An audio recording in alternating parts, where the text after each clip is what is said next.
When I think of you, I could not think of a more badass, like super powerful prowess woman to be sitting here with. So I want to start there.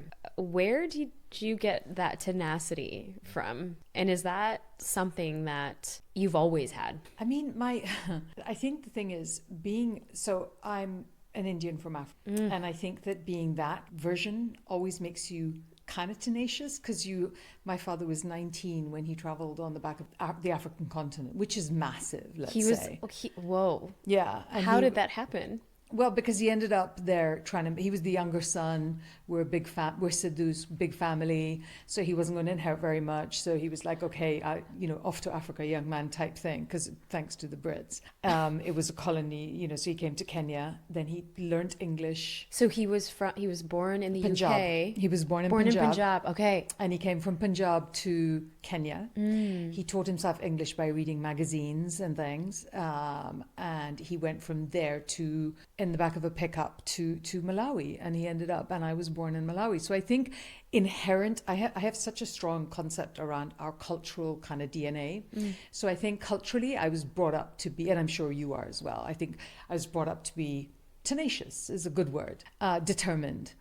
And then coming from there, and I came over to England on my 15th birthday. Oh, wow. And were you the oldest child? Oh, you're the youngest. And it was brutal. It was a real culture to come from how we lived to living in the West, which was we had our British colony version, but that was really, inner city London was a real shock to the system. Okay, so yeah, well, take us through and I've been to certain in Africa, but Malawi, take us through what was that like being Indian in Malawi. I'm guessing there's a lot of Indians there. How was the dichotomy where it was there? Yeah, a lot of Indians there. There because it's a colony. I always say I was colonized twice, like India and Malawi. Just they were very determined to make sure I was colonized, so they did it twice. But it was it's a small landlocked country. A third of it is a lake, so it's sort of like a paradise type place. But we weren't black enough when we weren't white, and we were always not black enough and always not white, Yeah. And so it was a dictatorship, and we were constantly hounded, and we were constantly successful because we were hounded. So my father would set up a business. He was a tobacco farmer, and then they would take away the land. Oh, wow. And then he would set up this business, and they would take away the license. So eventually he was like, sod it, I've got enough money, I'm just going to set up a lending institution, because that's, then he asked one of the ministers to pay him back the loan he'd made, so he ended up in jail. Oh my goodness. It was a very exciting upbringing, on some level. So I think those are the foundations of who I am. So I'm sort of unflappable, but I think on some level it led me to thinking life was dangerous. And I think that when you give off that vibration, then those things happen. So that took a long time for me my prayer became, God, let me learn the universe, let me learn these lessons without pain and without drama. Because there was so much drama inherent in our upbringing. Oh yeah, I mean, I can only imagine. I'm feeling into that right now, and I'm sensing kind of like your nervous system was like in fight or flight. Shot a lot. Yeah, the whole time. And so nothing made that go away. And I think the only thing I think that was inherent in me. I only honed it to being personal instead of familial and cultural when I had kids. Because it's such an inherent shift in you. Well, it was in me. Let me not say it's for everybody. In me, it was an absolute shift, because until then, I lived on the basis, I come from this well-known upper-class Indian family, and my job was right? Don't you just hate that? Like... I didn't know until it just was, enough. Yeah. I was like, okay, we're so done with this crap. And so I set fire to all of that. And I was like, no. Okay, but so did you set fire to it when you were growing up in inner city London? No. Or when did that shift? Because that had to have been a full culture shock when you were growing up, when you had just moved. Yeah, it was a very big culture shock. But I mean, and I had to fight battles that I was brought up so traditionally. And people who know me today find that very funny. But I have a friend who's Saudi, and he says, you might see me at a polo feel. But when I go home, I'll sit on the floor and eat with my hand. And that kind of really stuck in my head because I think that that's a cultural thing. I mean, like I brought up, my kids have Sikh names, and although they're blonde and blue-eyed, so there is that minor problem. Little hiccup.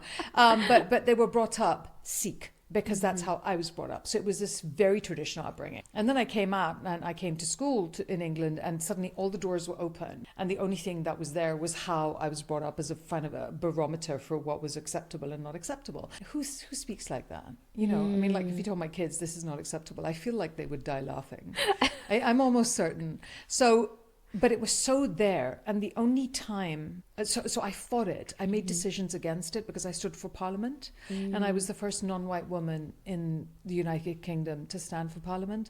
I had a big drum. Wait. So wait, you stood for Parliament. So you like ran for office? Yeah. Oh my gosh. And I was, no. Not only did I run for office, but I was in my 20s. And I was the only non-white woman the first that had ever done the that. first non-white woman to run. That for went down Parliament. well. So that was really exciting. Oh my gosh. How was that? That was a really long journey? a long time ago. It was interesting. It turned out that I was really, I didn't know it was a big deal because I was flying in and out of Moscow. I was a lawyer and I was working. You know, I didn't understand. Like, I got selected. I was like, thanks. Went off to Moscow to finish my day job. Came back and answer phones. You remember those things? Yep. I had 57 messages and I had blown up my answer phone from every major TV, every major, and you know, newspaper. I was on the front cover of everything. I was on the front. So I've been in the public eye for a really long time, but I had to teach myself how to do it. So I would go on TV, and I loved wearing scarves and I hated makeup. So I was such a tomboy. I'd go on TV with a scarf and no makeup, and I was like, just send me the tape afterwards. I was like, oh my God, a disembodied head floating on the, we're not doing that. So every time I watched a show, I would tweak and change because, you know, I didn't know what media training was or how to get anywhere, you know. Yeah. And in this day and age, there's so much of that available. Oh so my gosh, I made myself good at TV. I made myself better at media and publicity, and I taught myself on the way. Wow. So very quickly, 9 months. I mean, that's huge. And I was on I don't even know what to tell you. I was in my 20s. I was on every political show, every huge political show. Like, I'd be sitting next to household name. I was taking debates on shows that were getting 3 or 4 million viewers. And I was in my 20s. So you were in your 20s and you had literally moved to a new country, probably like 7 years before that. So that sounds so mad. When I look back, I'm like, wow, I can't believe I did that. So then my mother was like, I can't believe you would do this. Good girls don't do this. And I was like, Daddy, you know, I because my father and I were so close, and he's like, shh. So I'm doing it. So you had the approval from your dad? Only my father. My mother never approved of anything. And what do you think that was? But what do you think that was like attributed to? I mean, it was really interesting because then about 3 years after that, I met somebody who grew up with my mother who said, wow, you remind me of your mother. I'm like, thanks. Okay. Really? This traditional, diehard, straight-laced woman. And she was like, oh, hell no. There were marches through in the university to change things. Your mother led them. I was like, oh my gosh, she never told me. So there was a place where I think she thought that if you put your head above the parapet, you will get hurt. Don't do it. And that was with my parents. That was never an option. Yeah. I was always going to. Well, and I wanted to kind of like stop you there for a second because there's so much, you know, your life. I feel like you're taking us on this like incredible movie and journey, and your life has been this incredible movie. And so, and you know, I kind of want to go back to, you know, even like the bravery it took to stand up and to even go into politics in your 20s. Where was that coming from? And and what was the impetus? You know, Neeta, I just hate people. I hate injustice. I don't even know how to say it. It makes me so angry that people don't have enough. It makes me so angry that people who don't have enough don't have a voice. It makes me so angry that it used to make me angry. Now I don't get angry, I get even, but that's a different thing entirely. It used to just upset me so much that there were people that couldn't get heard, and I could always get heard. I didn't know why, but I could always get hurt. And I was like, you're just not going to ignore me. Let me say all that stuff. And I'm still doing that today. I'm still saying, so here's what you don't want to know. And I'm going to make sure you hear. And I'm always going to be that person. I think as I got older, I was kind of like, allowed the label of activist to kind of sink into my cells. I'm always going to be an activist, one way or another. Yeah, and how would you define your definition of activism? You know, when I die, I want to know that I didn't leave the world the same. That's you know, the cutest version of it is probably the one where you put your finger in the bowl of water and all the ripples come out. I'll be that one. Because now nobody remembers I was the first brown woman that stood for parliament, and there were so many, you know. And then I felt sometimes like I had failed. I was like, you know, because I had to stop because my son got so sick. He then spent the next year in hospital when he was born, and I remember. Well, he was okay. So you had your first child when I was campaigning. Oh my goodness! Because you know that's a clever thing to do. And we, you know, like as high achieving women, we do put a ton of things on our plate. I don't think we're thinking of it that way. We're kind of like, oh, okay, we'll manage. You know? Yeah. And until life kind of happened. So did that take a toll in your run or in your kind of service? Well, I mean, I'd have to say, you know, I would be breastfeeding in the well of a car. So then they'd bring the baby, and I didn't want anyone to see me breastfeeding because the press would follow me around because I was the first brown. So what we would do is push back the passenger seat of the car, and I'd sit in the well, and then I'd breastfeed him. Yeah. And then what was that next chapter of your life then? My son was the next 7 years. He was so ill, and they were saying things like, and it broke up my marriage because he was so ill. You know, it carries a cost. And they were saying, you know, he was allergic to an injection he was given. Oh my And he developed all these things, and then he ended up with eczema, asthma, anaphylaxis. So he would die every time somebody gave him the wrong food. I mean, his heart would stop beating. There was a stage where they had to resuscitate, and he was in a coma for a week, and it was just horrendous. Oh my goodness. Yeah, it was really horrendous. It's life-changing, that stuff. Yeah, of course. And I think that makes you tenacious more than anything, because I was the only person that was there to look after him, and my family weren't there. My in-laws weren't there, and that was the time I was like, you know what? I thought that being a good girl meant that you would help me. And it turned out it meant don't be a bother. And there must have been a part of me that thought, I am burning this down, never again. You know? And so I was like, and I was alone again, still in my 20s, still with this child, no idea. The medical profession didn't have answers for what was going to happen. They were like, it's incurable. I was like, I actually don't think that's a word. Let me just go have a look. And then I spent the next 7 years curing him. You cured him? 100%. Oh my goodness. 100%. So did that then take you into this journey of health? So you went from politic to health. Yeah. Well, I had like years where I just didn't sleep because he couldn't sleep at night. I was a single parent. I was the breadwinner. What was going on in your mind at this point? Oh, hell. Pretty much. My parents, I mean, we were very wealthy, right? So to be clear, we came from this incredibly wealthy family. They gave me somewhere to live, and that was it. They didn't. Wow. Yeah, they were because by now my father was getting very sick, and my mother was very unhappy about my life. About you having... And divorced. And not staying with him, and... Oh, wow. Yeah. Yeah. So how did I feel? I felt lonely. I felt lonely. And your parents weren't in London at the time? No, they never left Malawi. So I embraced. So you were here at 15 by yourself? Well, I stayed with my aunt for a couple of years. Then I went to boarding school, and then I came out of boarding school and I went to university, and then... Wow, so they never left Malawi, and you were this trailblazer. Well, my brother had been there too, but he was in the north and we weren't very close. So I don't know if I was a trailblazer. Maybe I was. I mean, yeah, there you go. That's the other thing that we have to receive when we're highly ambitious, that, you know? Right? No, and I think it's a powerful skill set to have, and I want to just honor that journey that you had. So one of the interesting things was because I thought I had failed, right? I hadn't gone and pursued because I had to stop and look after my son. And then 10 years later, I was on a stage with a lady from the House of Lords, and she said, and it was so amazing how the universe does this. She stood up and spoke, and she said, the reason I'm in the House of Lords, she was the first Asian woman in the House, is she said, I was watching a woman on TV, and she was running for office, and I thought, if she can, I must be able to. And so she said, thank you. And I was like, oh, okay, it wasn't a waste of time. Yes. I was You so have the happy. recognition. I was And like the House of crying on Lords stage. is Higher up. It's like your Senate. okay. Oh, wow. Yeah. Okay. So And I she was so gave you the happy credit.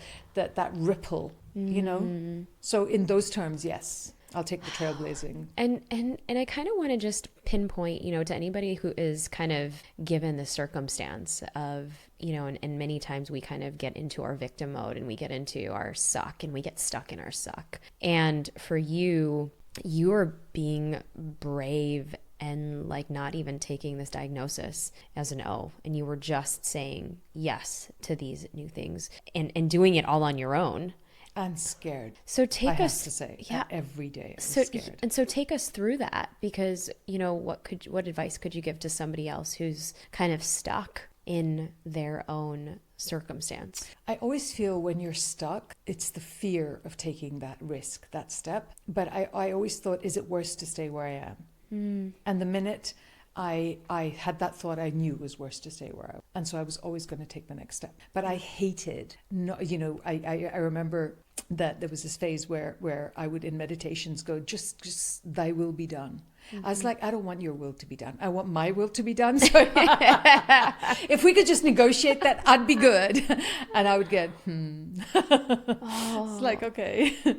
Well, okay, so then give us this bridge between then politics, your son getting sick, and now getting into the field of health and actually even curing your son. There wasn't an option. There wasn't a bridge. There just was no option. I had no choice. I went back to being a lawyer to pay the bills. And I just was constant, called out to go into hospital. And I remember coming home because I had to spend the night there. I was terrified. Yeah. And in those days, you didn't spend the night at the hospital. So I had these incontinence pads, and I used to sleep on them on the floor. Oh my goodness. Yeah. And I remember coming home.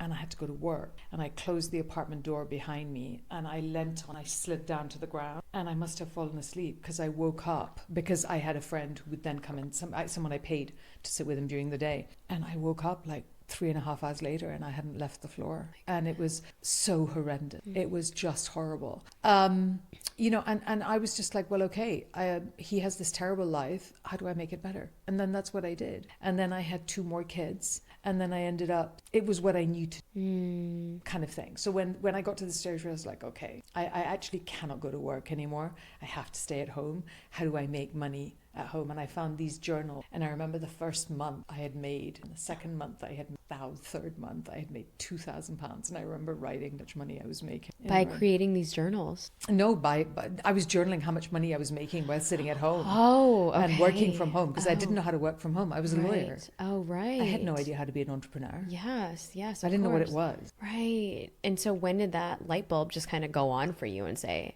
I can actually really do this? Okay, maybe a bit earlier.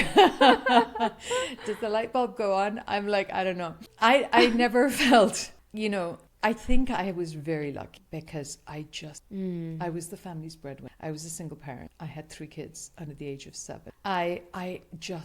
You had 3 under the age of 7. Yeah. And I had no choice. I don't know what else you're meant to do. The only difference between me and any other mother, so every mother's going to look at their kids and think, well, how do I help? How do I do? Women do incredible things. They work 6 jobs. They do all these things. I think the only difference was that I grew up very wealthy, and so I knew that was available. I lived with very powerful people all the time. None of it was my power, it was their power. And I just had to marry, and it would all be fine. They tell you, right? Right? Because where was I going to create my own, right? I was like, so that worked on me, not. And so I sort of was like, okay, well, there's got to be a way. And then I had no choice. And I wanted to do it in Chanel. Of course. Just saying. Well, why? Of course. Because if you're gonna, you got to be bougie about it. I mean. Well, I think so, and I think that we as women tend to think, okay, so I'll just sit here and I'll do my best, and it's okay, but I'm just doing my best. I'm like, screw that. Let me do my best. I'll do it in Balenciaga. Well, not so much Balenciaga anymore. I know you can't even say that word anymore. Right? Yeah. I'll do it in Chanel, and I'll do it with diamonds. and Louis Vuitton because that's important to me. And I have never thought that that was a problem. I am entitled to that. And I always bless my ex-husband because he said to me, if you would just come back, this is always. And I was like, just go die, couldn't you? Because that would work for me too. But you know, you're not allowed to shoot them when you divorce them. So I'm not sure what you're allowed to do. But you know, I was like, I'll have to go make my own. And we have to cut all this out. So no, this is perfect. This is perfect. Well, and I think that, you know, your perspective, your humor, and your take on such really incredible adversity, and you know, I share that. You know, just even in my own story as well. And I think that seeing you and even when I met you, I'm like, oh, wow, I see this like powerful woman. But I'm like, oh, wow, I feel like she's like a mirror for me as well, because there's not and such a lived life, even though I didn't even know the full gravity of like what you had fully lived and experienced. But there, you know, and I'd love to hear your thought around this. There's definitely something around, you know, the resiliency that is built, especially when you've gone through the contrast of the dark times to then and even have expanders in your life to say, yeah, I've seen that growing up, and I kind of want that wealth and want that abundance, and that's there for me. And so there's no kind of. I absolutely miss my private plane more than anything. I have no idea what kind of means. I'm like, I've been rich and I've been poor, and rich beats poor every time. Every time. So for some who are thinking that, you know, they're in this circumstance, what is your take on building that circumstance of, or that the mindset of abundance? I think that it's two things. Because you've experienced both. I have. Because when I walked out of my last marriage, I still had parents that were like, we're not going to, my mother, good luck, go back to him, you know, or good luck. And so I was like, I am so bloody. Think that's probably what it is. I think you called it tenacity. I like that so much more than being bloody minded. Okay, you guys call it bloody minded. I think we would in the States say stubborn. Okay, would that be I'll it? take that too. Okay, is that? Yeah, I'll take all of those. I'm just trying to translate for us. It is. Bloody minded is stubborn. Yeah, okay. And I was like, you know what? I refuse to live a life that is horrendous. And I refuse for my children to live a life that is horrendous. And there are things I would do for my kids I would never do. And what I wanted was for my children to have the life I grew up with the lifestyle that they were entitled to, and to not be punished for the choice. Yeah. That was how it felt, you know, because the guilt and the shame was crippling. Then there was the unfairness and the injustice of it, that I had helped to build a company that I was being more or less not allowed. I wasn't allowed anywhere near, and I wasn't allowed the fruits of it. To me, that's unfair. And so if I could either come back and be a good girl, and we know how well that works for me, or I could go and do it myself. And then I was like, well, how do I do it myself? That was what was the journey for me. That has been the biggest journey in my life. How do I do this for myself? How do I become? And the thing with resilience is it irritates me. I feel like you're going to be resilient. You'll bounce back. I'm not a frigging trampoline. I'm just not. I hate resilience. I want to thrive and shine, as I said, in Chanel. I don't need to be like, that's really not my goal. My goal is for me to be the most powerful person I humanly can be. And that's about me. So I'm not powerful in relation to someone else. I'm not richer in relation.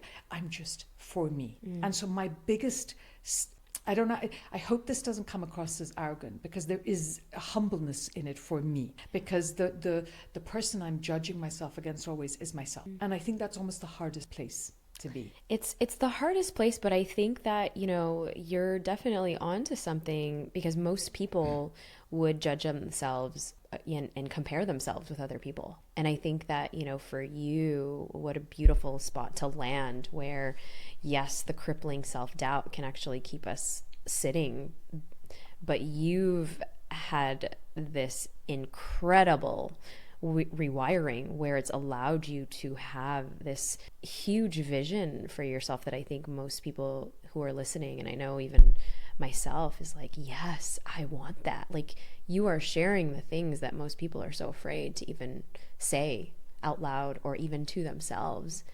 And where did you get that strength because it sounds like that relationship with your mom was not repaired, and have you had that repair conversation, or is there a mode No, of we're good. forgiveness now? She's going to be 89 next month, and so we're good. And she lives 3 streets away from me, and she's an Indian mother, so she's annoying as hell, but she's good. She behaved incredibly bad. In fact, when I mothered, I literally knew how to be a mother by doing the opposite of what my mom. That was the only way. My father, bless him, loved me more than anything in the world except golf. Golf was like really close. It's really tight. And my mother was not that person. Where do you think that was for her? It's just not my thing. It's her thing. I think that I've just made my peace. And I don't need, there's parts of it you think, oh, was that why? And then it's utterly irrelevant. I've had a really crappy things happen to me, and none of them are my children's fault. Yeah. And so I think we choose that. One of the things that I had to teach myself was it wasn't enough to say no to. I had to say yes to. And so that's what I teach, because you can't rewire your brain by saying no to. We think we can. Like, I am never going to drink again, or I'm never going to date this type of men again, or it doesn't work well enough because it didn't lead me to the levels of abundance I required. Private school in England. Yes.